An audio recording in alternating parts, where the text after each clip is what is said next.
আসসালামু আলাইকুম। আপনারা সবাই জানেন যে আওয়ামী লীগ গত ১.৫ দশকের বেশি সময় ধরে পুলিশকে যেভাবে দলীয়করণ করেছে, এই দলীয়করণের ফলশ্রুতিতে আজকে আমরা জুলাই গণঅভ্যুত্থানে পুলিশের বিতর্কিত কর্মকাণ্ডগুলো আমরা দেখতে পেয়েছি। এবং শুধুমাত্র ক্ষমতায় টিকে থাকার জন্য হাসিনা এবং আওয়ামী লীগ পুলিশকে লাঠিয়াল বাহিনী হিসেবে, পুলিশকে স্ট্রিট সোলজার্স হিসেবে রাস্তায় নামিয়ে দিয়েছে এবং ছাত্র নাগরিকের উপরে নারকীয় হত্যাকাণ্ড চালিয়েছে। এবং এই যে পুলিশের এই বিতর্কিত ভূমিকাটির কারণে আজকে আস্থার সংকটে সমগ্র পুলিশ বাহিনী পড়েছে।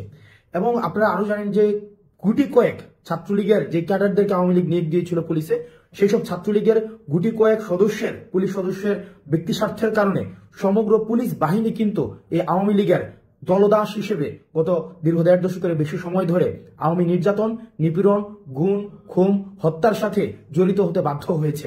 এবং আপনারা জানেন যে আমরা বারবার করে বলছি যে সমগ্র সব পুলিশ অফিসারই কিন্তু বেনজির কিংবা হারুন নয়, আমাদের সব পুলিশ অফিসার কিন্তু এমন নয়। সেই জায়গা থেকে এই জুলাই গণঅভ্যুত্থান পরবর্তী সময়ে এটি পুলিশের দায়িত্ব, মানুষের অনাস্থা তারা যে কারণে তারা মানুষের অনাস্থার কারণ হয়েছে, এখন তাদেরকে কাজের মধ্য দিয়ে প্রমাণ করতে হবে তারা ছাত্র নাগরিকের পুলিশ এবং ছাত্র জনতার পুলিশ। ছাত্র নাগরিকের তারা গত ১৫ বছরের বিতর্কিত কর্মকাণ্ডের কারণে পুলিশের সাথে মানুষের একটি দূরত্ব তৈরি হয়েছে, ছাত্র নাগরিকের দূরত্ব তৈরি হয়েছে। এখন পুলিশ দায়িত্ব নিয়ে এটিকে সংশোধন করতে হবে। পুলিশ দায়িত্ব নিয়ে ছাত্র নাগরিকের সাথে পুলিশ তার যে বিতর্কিত কর্মকাণ্ডগুলোর সেগুলোর উত্তরণ ঘটাতে হবে। সেজন্য পুলিশ যে কাজটি করতে হবে সেটা মানুষের আস্থা অর্জনের জন্য পুলিশের মধ্যে যে মেন্টালিটি তৈরি হয়েছে। আজকে আমরা দেখি যে বেনজিরকে বক্তব্য দিয়েছে যে ৯০% পুলিশ আওয়ামী লীগের পুলিশ। মানুষের আস্থা অর্জনে আপনাদেরকে এটি নিশ্চিত করতে হবে যে এই ফেসিবাদী আওয়ামী লীগ দীর্ঘ ১.৫ দশকের বেশি সময় ধরে মানুষের মানবিক মর্যাদা নষ্ট করেছে, মানুষকে যে ন্যূনতম যে হিউম্যান ডিগনিটি রয়েছে সেটিরও স্বীকৃতি দেয়নি।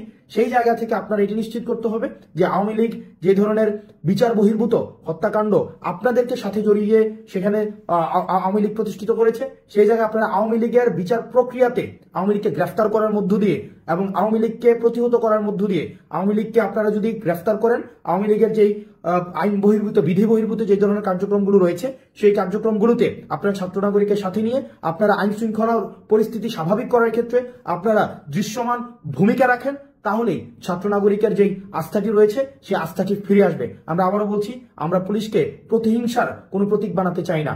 আওয়ামী লীগ আপনাদেরকে ছাত্র নাগরিকের বিরুদ্ধে সমগ্র পুলিশকে ছাত্র নাগরিকের বিরুদ্ধে দাঁড় করিয়ে দিয়েছে। সুতরাং এটি এখন আপনাদের কাজ যে আপনারা ছাত্র নাগরিকের যে প্রত্যাশার প্রতিফলন আপনাদের কাজের মধ্য দিয়ে ঘটাবেন। আমরা আমাদের জায়গা থেকে আপনাদেরকে সহযোগিতা করব।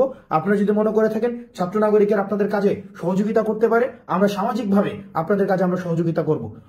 অন্যদিকে বাংলাদেশ সেনাবাহিনী আমাদের ৫ই অগাস্টে যে তাৎপর্যপূর্ণ ভূমিকা রেখেছে, সেই তাৎপর্যপূর্ণ ভূমিকা রাখার জন্য বাংলাদেশ সেনাবাহিনীর যে অবদান সেটি ইতিহাসে সবসময় আমরা শ্রদ্ধার সাথে স্মরণ করব।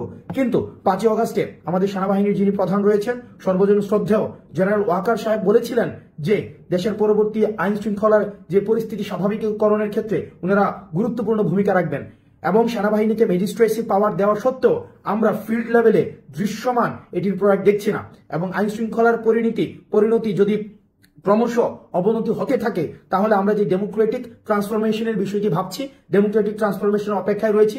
আমরা রিফরমেশনের মধ্য দিয়ে আমাদের গণতন্ত্রের পথে যে আমরা উত্তরণের দিকে যাচ্ছি সেটি আমাদের ব্যাহত হবে।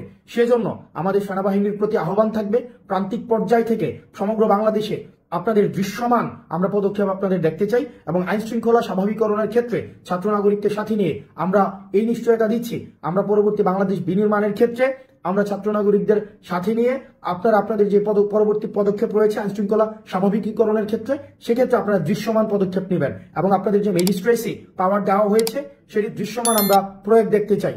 এবং আমরা দেশের সাধারণ মানুষকে বলতে চাই যে দেশের সেনাবাহিনী, পুলিশ এটি রাষ্ট্রের একটি গুরুত্বপূর্ণ উপাদান, তারা আমাদের প্রতিযোগী নয়, এই সংস্থাগুলো আমাদের সহযোগী।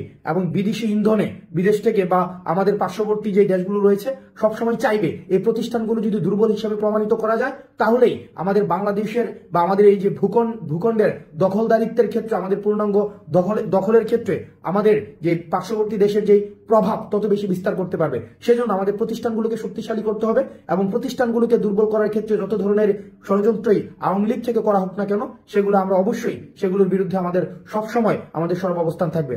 বাংলাদেশ সেনাবাহিনী এবং পুলিশের প্রতি আহ্বান থাকবে যে আওয়ামী লীগীকরণ করা হয়েছে দলীয়করণ করা হয়েছে সেই জায়গা থেকে আপনারা সেই জায়গার মনস্তাত্ত্বিক উত্তরণ আপনাদেরকে ঘটাতে হবে এবং এটি আপনাদের মনস্তাত্ত্বিকভাবে এটিকে আপনাদেরকে এই জিনিসটিকে আপনাকে অ্যাকনোলেজ করতে হবে যে আমরা ফেসিবাদ উত্তর বাংলাদেশে আমরা বসবাস করছি এবং এই পোস্ট যে রেজিম সিচুয়েশনে আপনাদেরকে ছাত্র নাগরিককে সাথে নিয়েই পরবর্তী বাংলাদেশ বিনির্মাণ করতে হবে। আমরা আপনাদেরকে সহযোগিতা করতে চাই। আমরা চাই বাংলাদেশ স্থিতিশীল হোক। আমরা চাই আমাদের বাংলাদেশের প্রত্যেকটি মানুষ সাম্য, মানবিক মর্যাদা এবং সুবিচারের সাথে বাংলাদেশে বেঁচে থাকুক। আসসালামু আলাইকুম।